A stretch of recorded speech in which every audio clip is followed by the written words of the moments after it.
And next మా చరణార్జున్ గారిని మాట్లాడవలసిందిగా రిక్వెస్ట్ చేస్తున్నాం. థ్యాంక్ యూ అండి అందరికీ, ఆడియన్స్కి, మీడియా వాళ్ళకి, సినిమా ప్రేక్షకులందరికీ. మీ అందరి చిరంజీవి గారి బర్త్డే కాబట్టి ముందు ఆయన మా డైరెక్టర్ గారు చెప్పినట్టు నాకు జరిగిన ఒక అనుభవం చెప్తాను. నేను ఇండస్ట్రీకి వచ్చి 20 ఏళ్ళు అయింది. 2012లో రచ్చలో డిల్లక్ డిల్లక్ అనే పాటను నేనే రాశాను రామ్ చరణ్ గారికి. అప్పుడే చిరంజీవి గారు అక్కడ లొకేషన్లో ఉండేవాళ్ళు. చాలా అంటే చిరంజీవి గారి సినిమాలు చూస్తూ పెరిగి, చిరంజీవి గారి ఇన్స్పిరేషన్తో వచ్చిన మనం, చిరంజీవి గారు కనపడితే పరిగెత్తుకుంటూ వెళ్ళి ఆయనతో ఫోటో దిగాలని, ఆయనతో ఉండాలని అనుకుంటారు. నేను చిన్నప్పుడు స్కూల్లో చదువుకున్నప్పుడే మా నల్గొండకు ఒక థియేటర్ ఓపెనింగ్కి వచ్చారు ఆయన. ఆ రోజు పర్సనల్గా వెళ్తున్నాను, బట్ ఇది సినిమాకి వస్తుంది లింక్. ఆ రోజు పిల్లలందరూ పరిగెత్తుకుంటూ వెళ్తే నేను ఒక్కని చెట్టు కింద కూర్చొని రాసుకుంటున్నా. మా టీచర్ వచ్చి అన్నారు, ఏంట్రా నువ్వే కదా అందరికంటే ఎక్కువ చిరంజీవి అభిమాని, నువ్వు ఉండాలా ముందు, నువ్వు ఇక్కడ ఎందుకున్నావు అంటే, ఏదో రోజు ఆయన ఉన్న ఇండస్ట్రీకి నేను వెళ్ళి ఆయనతో పనిచేయాల్సిన గుంపులో చూస్తానని నేను అన్నాను. ఆ రోజు అది ఓవర్ కాన్ఫిడెన్స్ అనుకున్నారు అందరూ. తర్వాత నిజంగానే ఇండస్ట్రీకి వచ్చి కూడా ఆయన కళ్ళ ముందు కనపడుతుంటే కూడా ఆయన దగ్గరికి పోలే నేను. లాస్ట్ ఒక 6 months బ్యాక్ ఎప్పుడో చిరంజీవి గారు పిలిపించారు ఇంటికి, రంగనాథ్ గారి ద్వారా నేను వెళ్ళాను. వెళ్ళినప్పుడు ఒక 3 గంటలు ఆయన ఇంట్లో కూర్చొని అన్నీ నా వర్క్స్ గురించి సారు అన్నీ మాట్లాడుతుంటే, నువ్వు ఎందుకు రాలేదమ్మా నా దగ్గరికి ఇన్ని రోజుల నుంచి అన్నాడు. ఏదో ఒకటి అచీవ్ చేసి కానీ మీ దగ్గరికి రావాలనుకున్నానయ్య, ఒక ఇట్టు కొట్టి మీ కళ్ళ ముందు నిలబడాలనుకున్నా అంటే, పిచ్చోడా నువ్వు నా దగ్గరికి వచ్చి నా బ్లెస్సింగ్స్ తీసుకుంటే కదా ఇట్టు కొడతావు, నువ్వు ఇట్టు కొట్టి వస్తావు అన్నాడు. నిజంగానేమో ఆ లాజిక్ వల్లనేమో ఇన్ని రోజులు ఒక విజయవంతమైన సినిమాకి మ్యూజిక్ చేయలేకపోయాను. 6 నెలల క్రితం ఆయన బ్లెస్సింగ్స్ ఇచ్చారు. ఈరోజు హుషారు పిట్టలు అనే ఒక అద్భుతమైన సినిమా విజయం స్టార్ట్ అయింది. ఈ పని నేను ఎప్పుడో చేసి ఉంటే బాగుండేది. సో అదొక్కటి, ఎందుకబ్బా మనం ఎన్ని మంచి సినిమాలు చేస్తున్నాం, ఎంత బాగా వర్క్ చేస్తున్నాం, మనకు ఒక సక్సెస్ అనేది కనపడతలేదు ఏంటి. చరణ్ అర్జున్ బాగా మ్యూజిక్ చేస్తాడు కానీ, చరణ్ అర్జున్ మంచోడు కానీ, చరణ్ అర్జున్ స్టూడియోకి వెళ్తే ఇలా చూసుకుంటాడు అలా చూసుకుంటాడు కానీ, ఆ కానీ ఎప్పుడు పోతుందిరా, కానీ ఎప్పుడు పోతుందిరా అనుకున్నాను. ఆ కానీ హుషారు పిట్టలతో చెరిపేసింది. కాకపోతే ఒక ప్రాబ్లం వచ్చింది సార్ నాకు ఇప్పుడు. నిన్ననే ఒక సినిమా ప్రొడక్షన్ హౌస్ వాళ్ళు ఫోన్ చేశారు, మేము నీకు అడిగినంత బడ్జెట్ ఇస్తాం, మా సినిమా బాగా తీస్తాం, అన్నీ అద్భుతంగా చేస్తాం చరణ్, కానీ ఒక కండిషన్ అన్నారు. హుషారు పిట్టల్ని నువ్వు ఎట్లా ఎత్తుకున్నావో మా సినిమాను కూడా అట్లా ఎత్తుకోవాలంటారు వాళ్ళు. నువ్వు మొదటి నుంచి చూస్తున్నావు, నువ్వు ప్రతిసారి హుషారు పిట్టల గురించి చాలా బాగా చెప్పావు, ప్రెస్ మీట్కి వచ్చావు, ప్రతి దాంట్లో ఉన్నావు కదా, మా సినిమాను కూడా నువ్వు అలా ఎత్తుకోవాలని అగ్రిమెంట్లో సైన్ చేయాలన్నారు. దానికి నేను చెప్పా, మా భిక్షు నాకు సినిమా చూపించాడు ఫస్ట్ తీసుకొచ్చి.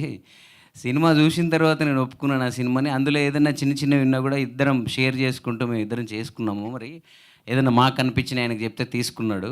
మీ ఇష్టానికి మీరు సినిమా తీసుకొచ్చి నన్ను ఎత్తుకోమంటే కష్టం. మరి అలా నేను మ్యూజిక్ మాత్రమే చేయాలంటే నేను మ్యూజిక్ చేస్తాను, కానీ అలా ఎత్తుకోవాలంటే మాత్రం నాకు సినిమా చూపించండి అని చెప్పాను. సో అలాగా ఏ సినిమా అయినా ఇలాగే ఎత్తుకుంటామండి. మేము సినిమాల కోసమే ఉన్నాము, సినిమాలు తప్ప మాకు ఇంకేం ప్రపంచం తెలియదు. కానీ కొంచెం మంచి సినిమాలు వస్తే తప్పకుండా ఎవరికైనా ఆ సినిమా జనాలకు చేరాలని, ఒక సినిమా మీద ఇప్పుడు వెంకటేష్ గారి మీదో భిక్ష గారి మీదో ప్రేమలు కాదు, సినిమా మీద ప్రేమ అంతే. ఇది ఓ మంచి సినిమా వస్తే ఆ సినిమా ప్రజలకు చేరాలని ప్రతి టెక్నీషియన్ కోరుకుంటాడు. అందరం కష్టపడి పనిచేస్తాం.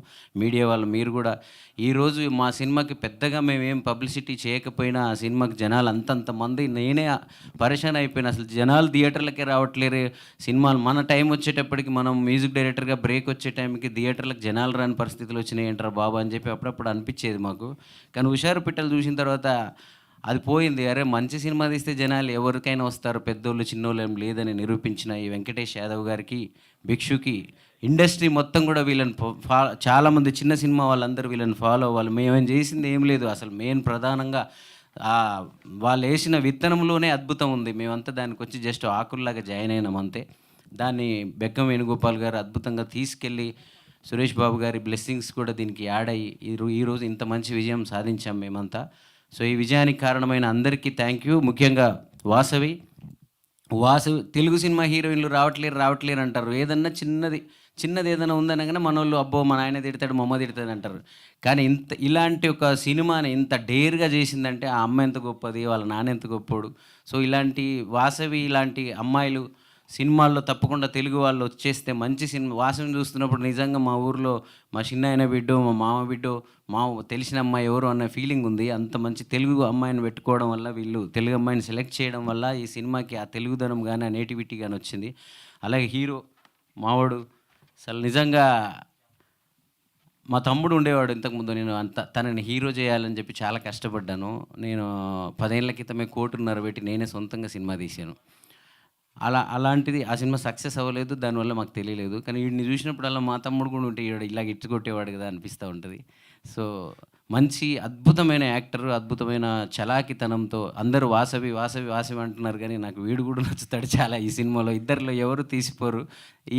ఇతనే లేకపోతే ఆ అమ్మాయికి కూడా అలా చేయకపోదా, వాళ్ళిద్దరి రియాక్షన్స్ అనేది కూడా ఉంటుంది. సో తప్పకుండా మంచి సినిమాలు ఎంచుకో బ్రో, అద్భుతమైన ఇట్టు కొడతావు.